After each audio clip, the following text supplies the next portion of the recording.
Good morning. I'm just going to get right into part 2 of the Do Not Call the Police. This Do Not Call Police Movement part 1 or whatever. Okay, this is part 2. And I mentioned that under Warren versus the District of Columbia, that law enforcement does not have a constitutional duty to protect a person. And we as Black women, we need to know and understand what this means for us. They don't have to protect. Says it right there. And it was updated in June 28th, 2005. It was published, went public with it, but it was on Sunday, June 27th. The Supreme Court ruled on Monday that the police did not have a constitutional duty to protect a person from harm, even if a woman who's obtained a court-issued, protective order, against a violent husband, making an arrest, mandatory for violation. So you see, ladies, it doesn't matter if you have a restraining order. But I'm explaining to you in another video why you would want to have one. They won't protect you. Not only that it's just a piece of paper, but they got the Constitution, the state courts, the Supreme Court. Look at it. Justice is ruled. Police do not have a constitutional duty to protect someone.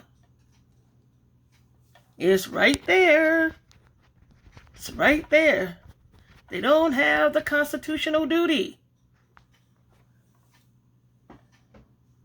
And with us being unprotected, I can't begin to tell you what that can do, what the ramifications that it can have on us. Case in point, the decision was an opinion by Justice Anton Scalia and dissents from Justices John Paul Stevens and Ruth Bader Ginsburg. Overturned a ruling by federal appeals courts in Colorado. The appeals court had permitted a lawsuit to proceed against a Colorado town, Castle Rock, for failure of the police to respond to a woman's plea. To respond to a woman's pleas for help after her estranged husband violated a protective order by kidnapping their 3 young daughters, whom he eventually killed them. Killed all 3 of the daughters.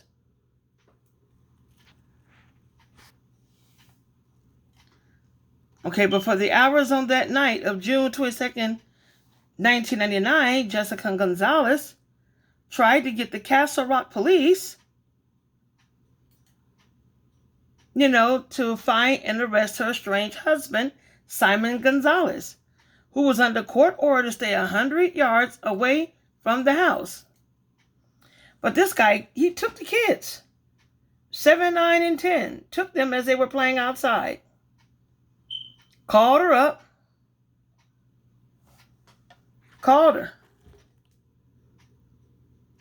And told her he had the kids.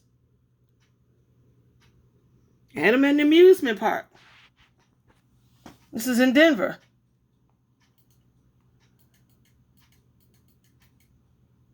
Miss Gonzalez, she gave the information to the police, but they failed to act. Not before Mr. Gonzalez arrived at the police station. Let me tell you something. Look, this fool went to the police station. Mr. Gonzalez arrived at the police station. Hours. Look at that. Hours later, this fool fired a gun with the bodies of his 3 girls in the back seat of his truck. The cops killed him at the scene. They killed him because he was a threat to them. They didn't give a damn about him being a threat to his wife and children. They only killed him because he went to the police station and started, shooting, letting off rounds. So this is what we're dealing with, ladies.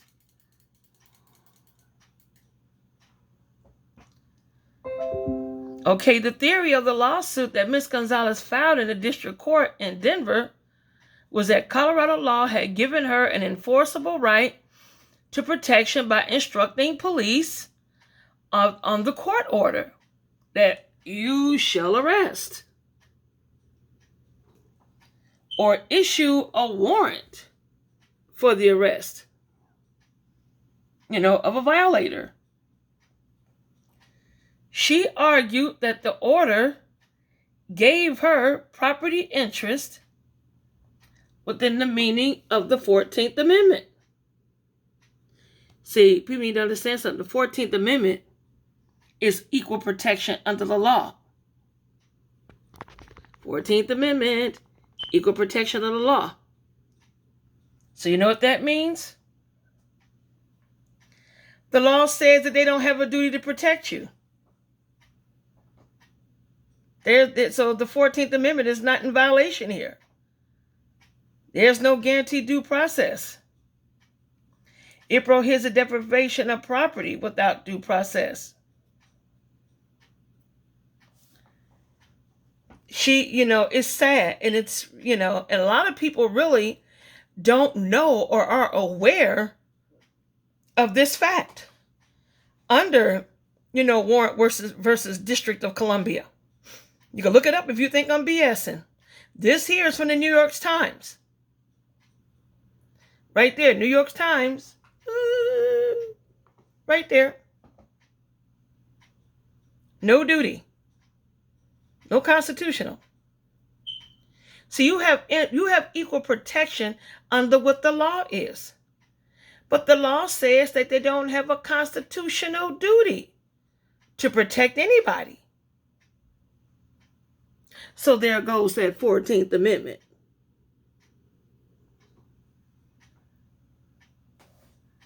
There that goes. So this was a Hispanic lady who was being subjected. What do you think that's going to mean for us? Even with a restraining order. We know it's just a piece of paper. But because of Warren versus District of Columbia, and this justice rule here, this New York Times June 20, 2005 article, where it says the justice rule police does not have a right, they don't have a constitutional duty to protect anybody, the 14th Amendment doesn't apply. A lot of us have a really dangerous idea of what the 14th Amendment constitutes. We have a dangerous idea of what duty to protect. Now, let me tell you guys something real funny. Now, we know that there's no duty to protect. But guess what? Don't you know if you're an inmate in prison, there is a duty to protect? Oh, yeah. I know y'all probably think I lost my damn mind. Let me look that up. If you are an inmate, they have a duty to protect you because you can't defend yourself. I know that's wild. I know that's buck wild. But that's what it is. So see, we need to know and understand what time it is. That's why I got that clock up there. Yep. Yep. So that's it. And a lot of people are not even aware of this.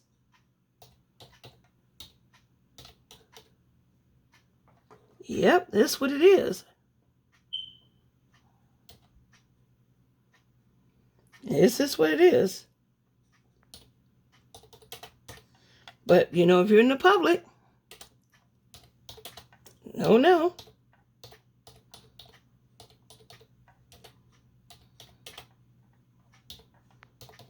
This is what we're dealing with.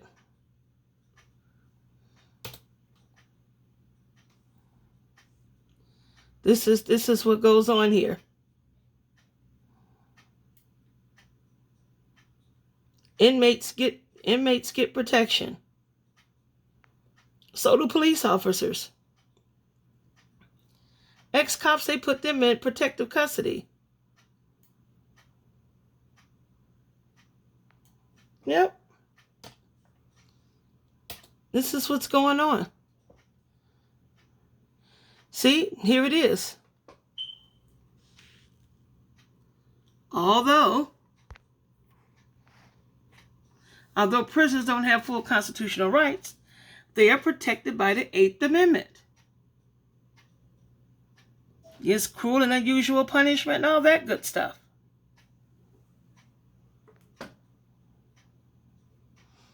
They get protection. But you're on the street, you don't. The 14th Amendment does not apply to the public. It does not. But since inmates can't defend themselves and inmates don't have weapons, then there's a duty to protect. That's what's going on here.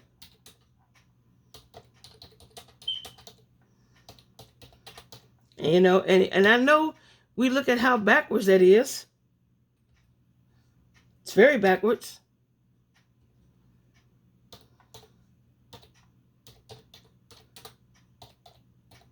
But look at what we're dealing with. So if you have, you got a restraining order, that restraining order is not going to do anything. So inmates are protected under the 8th Amendment. Right there. Protection of inmates against assaults by other prisoners is included in the 8th Amendment. That falls under the cruel and unusual punishment. There it is. Ain't that a bitch? Cruel and unusual. So what does that mean for us black women? We got stuff to do. We have things to do. We got to be able to protect ourselves and defend ourselves by any means necessary. Hell, you can even bring this up in an argument in court. Well, I defended myself under Warren versus District of Columbia. I would, if I had to defend myself and I had to end up giving somebody the business. I'd sure make that claim. A lot of your cops are batterers too. This is the society we live in. Anytime you have laws that are a detriment to society, it's like a death warrant to black women. Because, see, we're not protected from the get-go. Right from the jump, we're not protected. Now we got this here. A lot of folks don't even know about this. A lot of people don't know. That's why cops do what they do and pick and choose who to protect. Because they don't have to. Now that we know that, ladies, what are we going to do toward protecting ourselves? If you like this video, please share and subscribe. There'll be more to come. And you ladies, you have a wonderful day.